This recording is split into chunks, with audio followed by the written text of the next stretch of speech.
Today we're back in a hide with expert decoyer Paul Payne. And on this, our third outing together, That smoothness with which you get up. I was in for the best day's decoying of my life.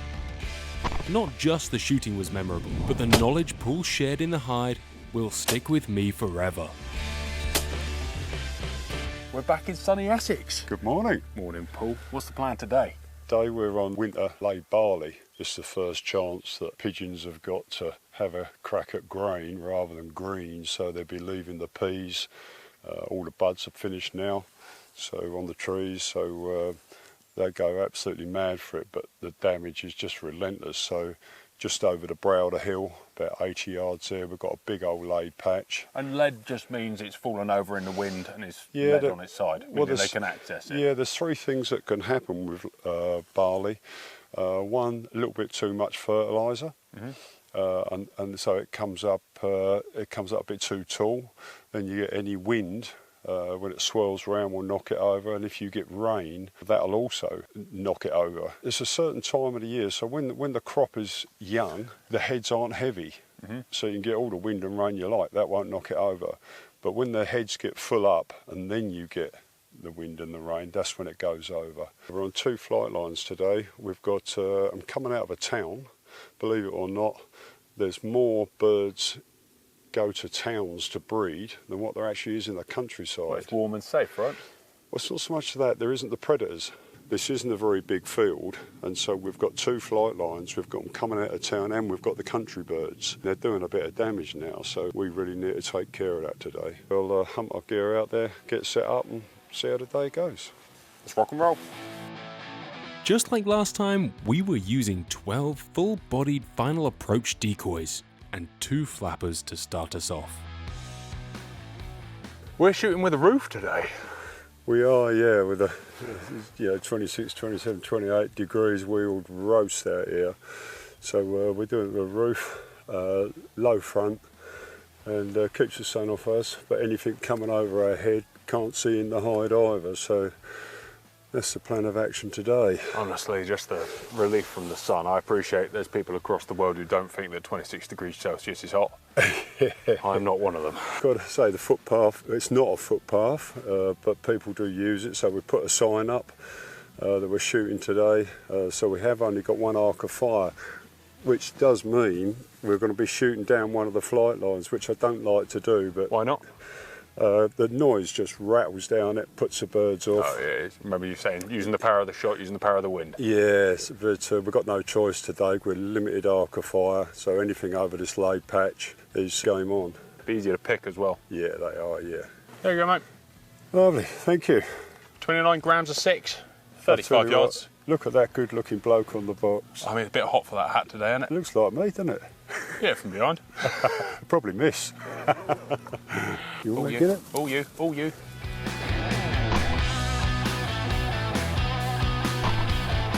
Nice pair to start the day off.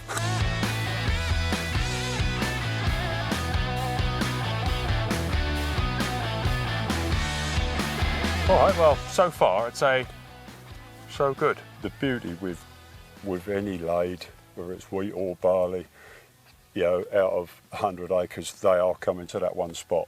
So you've got a real controlled killing field. Yeah, and so we do our best to drop every bird on the laid. You know, I don't want to be walking around in the farmer's crop doing more damage than the pigeons, so... You were saying earlier that you've got the birds cooing over there, and that's only a summer thing. Where you've got all the woodland in leaf, the shot noise doesn't penetrate right through it. In the winter, a few years ago, this field was rape, and you really had to be mindful to walk them birds well out of that wood, because one shot rattle right through it, completely wreck the day. But as opposed to now, it's full in leaf, and as you can hear, we've just had a few shots, and there's birds still cooing in the trees, so it has no effect on them at all. But all add to the reason that big bags are shot this time of year. In the winter months, you know, they have so much rape to have a go at. So your first time they're moved, they know where to go. So the first time your farmer moves them, you shoot them, they will know where end of the winter, they will know where every rape field is in that area. You shoot a lot of pigeons every year. It must cost you fair amount? The cost, the way I do it, is thousands of pounds. It costs me. I mean, okay, I've got a 10 grand quad bike. I probably didn't need a 10 grand quad bike, but you didn't need a 10 grand quad bike. And the trailer, but the big areas I cover, it's not within walking distance. Even if you're a young man, you go out there, kill 100, 200, you ain't going to want to be walking that lot back with a couple of trips with your gear. But if you take the other day, I got called out, farmer on some peas. It's an hour's drive there, an hour's drive back. I went there 3 times, so that's 6 hours driving and fuel. And then I went on the 4th day and shot 114. That's 8 hours of driving just to shoot one day, and then you've got your cartridges, you know, so it is a hell of an expense to me. You didn't like that? No, we didn't. I mean, you seem to be getting all the ones from the right, and I seem to be getting all the ones from the left. But you're saying I'm getting the easy ones? Yeah, I am saying you're getting the easy ones. Cost of living, if you've got a young family, you know, hefty old mortgage where they're spiralled out of control, you know, pigeon shooting is falling by the wayside. To be honest, mate, if you've got a young family, the time to go pigeon shooting is pretty minimal anyway. So if you do get the opportunity, spending £100 on shells isn't that bad. But I'd see that the next generation up who do go out and do it a lot probably are getting affected a bit. But at the same time, I do think just if it gets to that, take someone new out. Like, share the load, share the love. Yeah, I do teach a select handful of people because, you know, as I'm getting older, pass my knowledge on to them. So, you know, I've got a really talented young man down in Suffolk, and he knows his stuff anyway. But it's just the odd little bits and pieces that he need, you know, I'm helping him brush up on. And eventually, you know, he will be the guy in the whole area because his knowledge and his shooting ability is first class.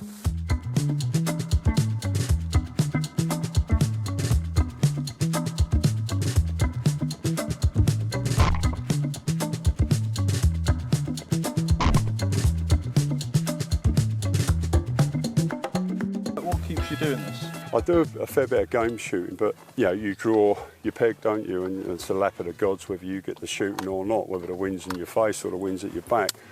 But with pigeon shooting, it's, you know, it's totally your game. You've literally got to work out the wind, high pressure, low pressure, sun. And even if you get at 50, 60 yards in the wrong place in a 100-acre field, yeah, you'll shoot 50 pigeons rather than 100. I like the challenge. It's the challenge I've shot, you know. So there's a field craft. It's hunting. It really is. It's man versus pigeon. Craft. It's amazing, right? I remember that first time it came out. I was a bit excited, and now I've had a pep talk with myself on the long drive here this morning. Don't rush. You're used to quick whippy clays and stuff, and when I was kept saying to you, slow down, and obviously you did, but this morning, I ain't got to say that, you're just up, steady, bang. You ain't had a bird veer off from you. No. They ain't seen you. You're sticking your head out in the middle of a field, and they don't even know you're there. It's just rise up gently, bonk. Mount into it and boosh. Yeah, no rush. There is no rush, right? And I think we all get excited because it's a bird, and you got to get it. Yeah. But you really don't. I always make sure the first one, and the second one is a bonus, but I always make sure the first one. The way they're coming in today, you can kind of like guide it. So, you know, as I said to you, because, you know, it's not a footpath or where people sometimes walk, we're having to shoot the ones on the right first, so it flares the ones to the left, and then take that one where we can shoot. Speaking of which, kill that one. That's the shot. I'll miss one in a minute. Is it fair to say that when they get to a certain point, they are locked in on the floor? They're looking at where they're going to land. Yeah. They care more about putting their feet in the right position than they do about you poking a gun in their face. It's the binocular vision. While we put these coys out, one of the fatal mistakes that people do on laid barley, this is quite a reasonable size, but small bits, they fill it full of decoys. And all you'll see, because I say how I know this, because I've watched so many people for so many years, and the pigeons go, and they just veer off, they can't get in. If you see them in the wild, they're virtually shoulder to shoulder, and you think, well, why don't they do that with decoys? But they don't. If you fill it up too much on laid barley, all they keep doing is skirting your decoys rather than coming in. We've got You 12. only ever shoot with a dozen decoys, right? That was what you always said. Yeah, well, I used to shoot 16 decathlon, but with these, they're bigger. I only use 12 on anything, and they're absolutely perfect. You get head up, head down. Can you shoot without, or is it's just a slower start? You can. I've never done it, purely because I don't forget my decoys. They're always in the truck kind of thing. But if you've got the right decoy, right field, right time of day, you can use pretty much anything, but everybody has their preferred choice. The beauty of having the same person protecting the same fields for years is that they can predict a pattern for each crop throughout the year. In this case, Paul can lean on his knowledge of what pigeons will be doing for wheat, rape or peas and use this to determine exactly when and where is the best time to step in. One of the things with laid barley, especially if you're near where they're coming from, you always want to get there early. You just want to get here just as they're starting to feed. And a lot of crops people make that mistake. The only one really different is rape, winter rape. Why is that? Winter rape, years ago, I was absolutely hell-bent on getting there in the dark, I watched them the day before, if the wind's the same direction, I'd get there, set up my decoys. It doesn't hurt to get there super early, right? Well, I've changed my opinion totally over the years, because what I then do, because although when you see them flooding to a field at daybreak on winter rape, it looks so they're absolutely starving. Well, they are, but if they've had a cold night, the main thing is they won't fill up. On that first feed, they don't fill up. They just have a bit, and they're going to sit up in the trees. Now, the best way to shoot winter rape is to shoot them on their second feed. Nice. I will miss them a minute. Well, you know, God's just serving me more challenging shots. What we've also done well behind us, there's another large field, and there's a few tares in the barley, another barley field. When you say tares? Yeah, tares, so it's gone half over, but it hasn't gone fully flat. And so we've got a little rope banger down there just to be a bit quicker, old man.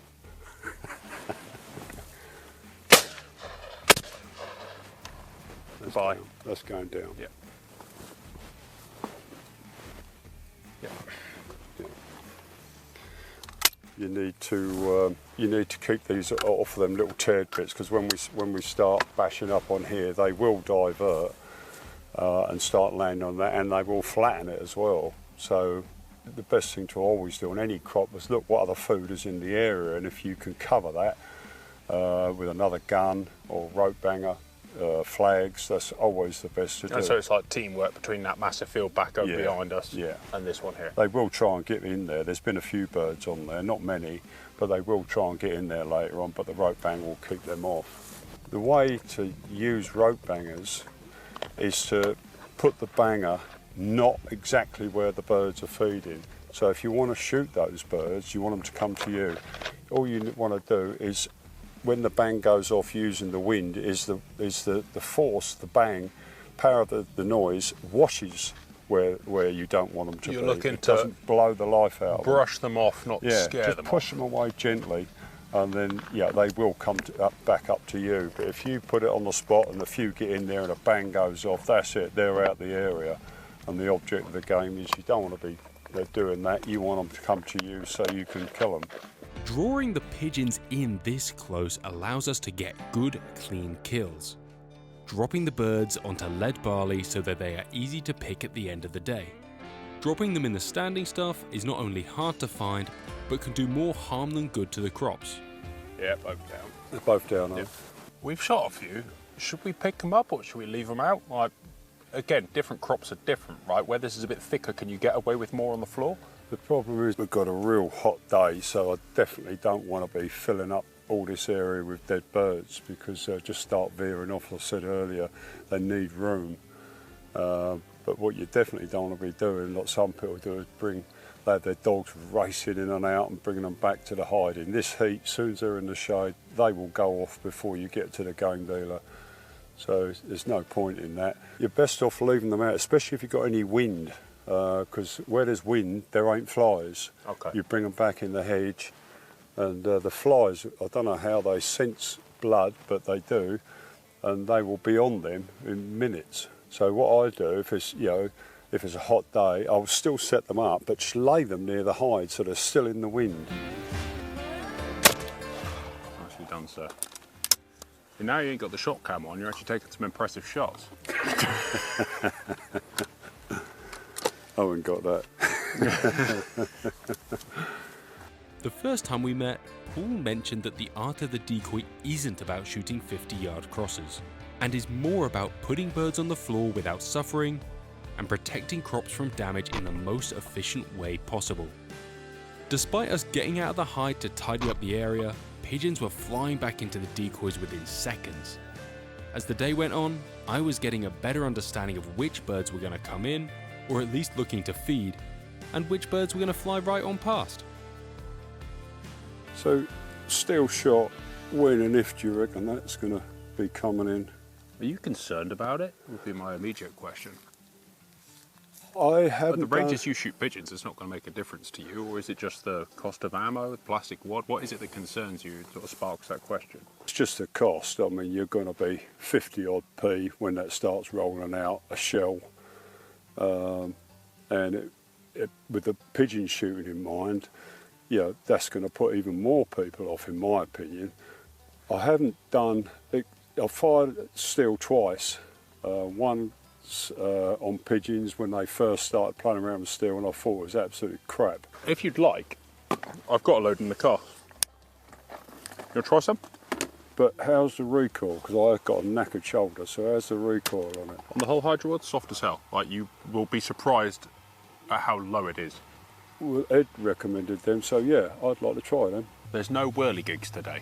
Normally on tall standing crop like this, I use that extendable one that I shoot in the last the monster. film. That's also a flapper. Hey? The one that's also a flapper. No, that's the big G. There's the big magnet right up on that big stand. But today, where we can only shoot in one direction, we can't shoot to the right at all. If birds come near that and flare off, we're just going to have to let them go. So we won't be using that. So we've just got two, FF6 and FF7 out there. And you can see the way these birds are coming in straight at it. I mean, they're deadly. Anything that, got a bit of movement on. If they weren't coming in, would you consider changing? Oh yeah, I'd go back to the car. At what point would you consider changing? Yeah, I'd go back to the car and get it without a doubt. But when they're coming to feed, that's what they're looking for, because the crop is flat but not dead flat. So when they land, they have to flap, trying to get a foothold. And that's exactly what the to them looks more realistic. That's exactly what the FF6 is doing. Did that for the GoPro, you know. Yes, that took two. Only half price that one. I'm slowing up, mate. I'm getting hot. I mean, it is ridiculously hot. It is a hot day, yeah. When they're doing damage, you've got to go, regardless of weather. So it doesn't matter about time of year or anything like that. Just if you see a situation building, go and sort it out. I actually went out on some real bad easterly wind, which was about -8 wind chill, and it was wicked, it was, and the farmer felt sorry for me and bought me out some soup in a flask. People often ask me, like today is really hot, the birds won't feed till late afternoon, which in some cases that is the case. Or sort of 4 or 5 o'clock. Yeah, but generally, if they've got young on the nest, they will come. They will feed no matter what. It sounds pretty unnatural to me that you should scare all of the birds off of a field before you go out and set your hide up for the day, rather than just sneaking in. Paul explained that pushing them off during their first feed can allow for bigger bags, as these birds will trickle back to the same crop for their second feed as the day goes on. Lovely. Now, regardless of heat, they will come. If they've got young on the nest, them young need feeding, so they'll go, but they won't stay out in the field long. I think a fist bump would be traditional in America, but we'll go for an Essex handshake instead, mate. Well done, mate. Like, Another you 100 never bird day. fail to amaze. Like that planning, the preparation, the miles you put in to be able to actually come and make a significant impact on the pigeon numbers. It is. Wild. They've got to be controlled more so now than ever with the price of crops. So you're basically out here keeping the cost of living reasonable. Well, in a way, yeah. I mean, if there weren't people shooting pigeons, you know, I can't remember how many million it is a year. I think the NFU done a survey years ago, and it's quite a few million that is lost to pigeon damage each year. I mean, that switched that off pretty well. I've got to say, these whole hydra wood are... They're the one, right? Yeah, I've tried most. I'll take it back. I'll take it back. They are absolutely superb. And soft, recoiling, kill like lead. Well, I always say I've got a knackered shoulder. It's a 32 gram load. You know, normally I only fire like 29 gram ounce. These are really good, the recoil on these, but how they kill. I mean, I'm just wrapping these birds up. So yeah, I'm going to be having some of these. Look, if you've got to go to steel, use the best, right? Lead's good. You can buy good, cheap lead cartridges, but with steel, you still need to be invested. I am impressed. I totally take it back. I do take it back. You know, the first steel I ever tried kicked like a mill, and it was absolutely terrible. And so I went on this good game shoot, and I just weren't impressed. But some of these, I mean, you'll see it on the shot cam. I mean, that when I just shot that pair, the second bird was out there 40 yards, and it was just stone dead. And I was with the other ones that I was using, and mentioning no names, I was hitting birds both barrels and not killing them. Well, these are just wrapping them up. So yeah, impressed. Has the flight line changed? We've got a couple coming from behind us now. No, I said to you earlier, what they will do is when they're getting bashed up here and kept off and they want to feed, they'll go down to them smaller tears. They go down them smaller tears where we've got a rope banger. So it's just as well we've done that as a preventative. Otherwise, the flight will completely change, bypass us and go down there. But then birds have just come back and decoyed straight in here because they've bypassed us, gone down there, can't get in, and the banger's doing its job. Is it fair to say that the birds look like they're coming a lot hotter and harder now? The day's heated up, so they're getting out the shade, coming in quick and getting out quick, or is that just my perception of the day changing? Yeah, we're getting to 1 o'clock, so we're starting to get to the start of their main peak feed, and that's why the birds are bunched up. And that will carry on for the next couple of hours, maybe 3 hours, and that will gradually dwindle off because they will find somewhere else to feed.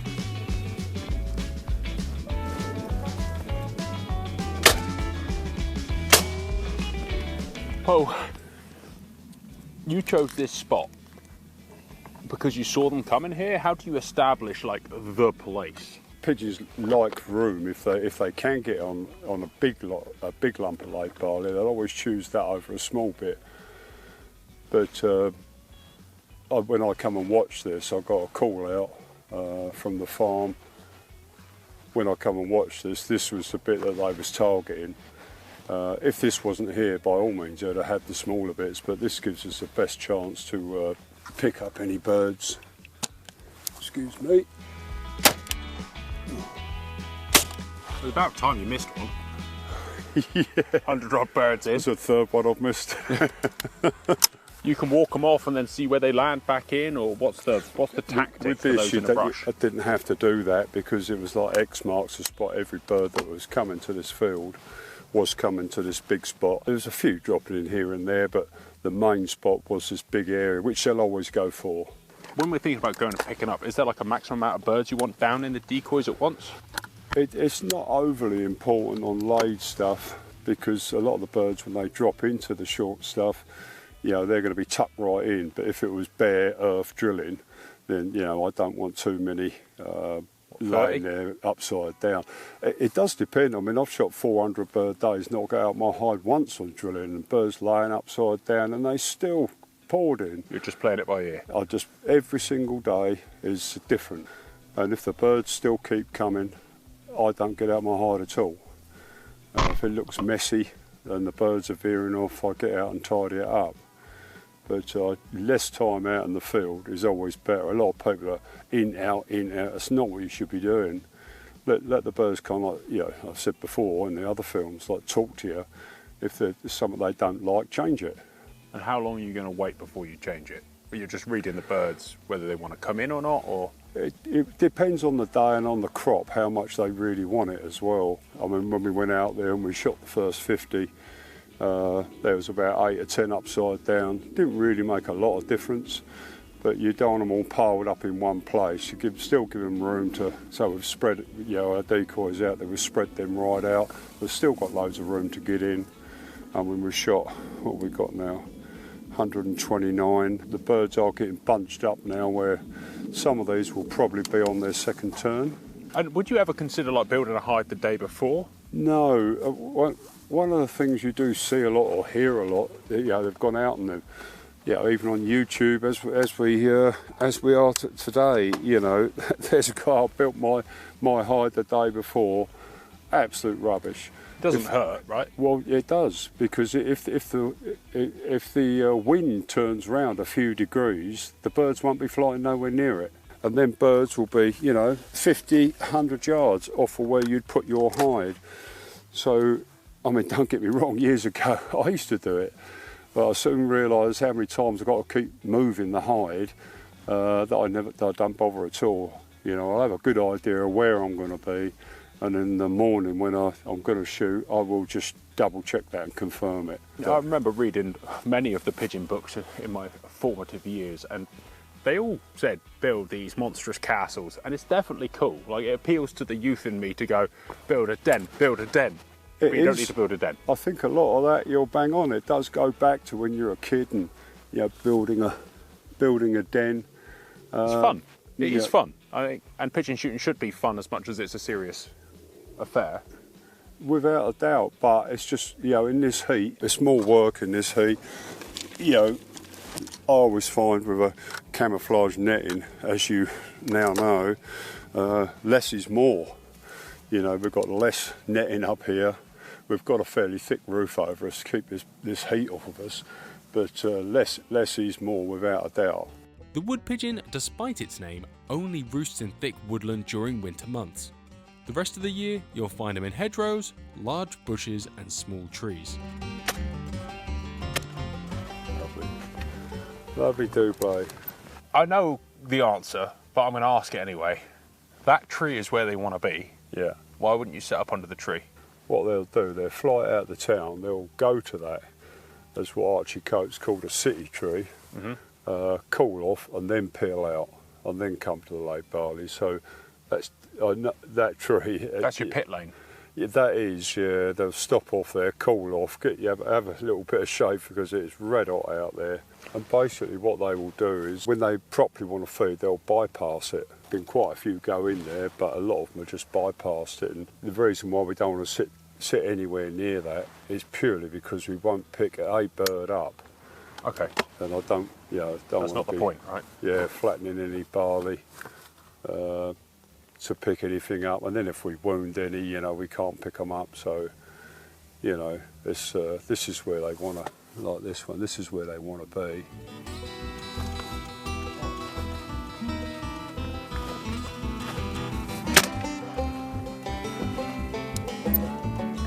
Well, that was a hell of an experience, Paul. Thank you. As you said, it's quite hard work, actually, isn't it? It is a killer. Yeah, it is really hard, really difficult to keep going, especially in this heat. But it just shows you what the birds would have been doing to the crop, You just got to keep them off. I know 200 birds is a hell of a lot of birds. And we haven't really touched the numbers. There's still hundreds flitting around. I think I've drunk about 6 litres of water today, eaten about 1,000 calories of snacks. About ready for ice cream. Yeah, lovely. That was an amazing experience, really was. Yeah, 233 is quite a good day, and I mean the main thing is it's kept them off the crop, isn't it? So they won't be here for a little while. We've got a lot of packing up to do, a lot of picking up to do. We most certainly have, yeah. I'm not that keen to move out of this shade. No, that is going to be a killer. It is just such hard work in this weather. But yeah, it's just got to be done, isn't it? Yeah, it's real hard work. Obviously, no fun at all involved. No enjoyment was had. Yeah, no, we had a cracking day. That was unbelievable, man. Farmers please, protects the crop, so it's a win-win all round, isn't it? Perfect. All right. Thank you once again for your knowledge, information and company. No problem. Nice to have you down, mate. Thank you for having us. Until next time. I look forward to it. Thank you for watching, guys. This channel is made possible by our amazing sponsors. You can find out more about them in the description down below. And if you want to support the channel, you can join as a member. You get loads of extra content, well, some extra content, and occasionally we hook up and go clay shooting together as a membership group. If you don't feel like joining today, we really appreciate you watching and subscribing. Have a wonderful day.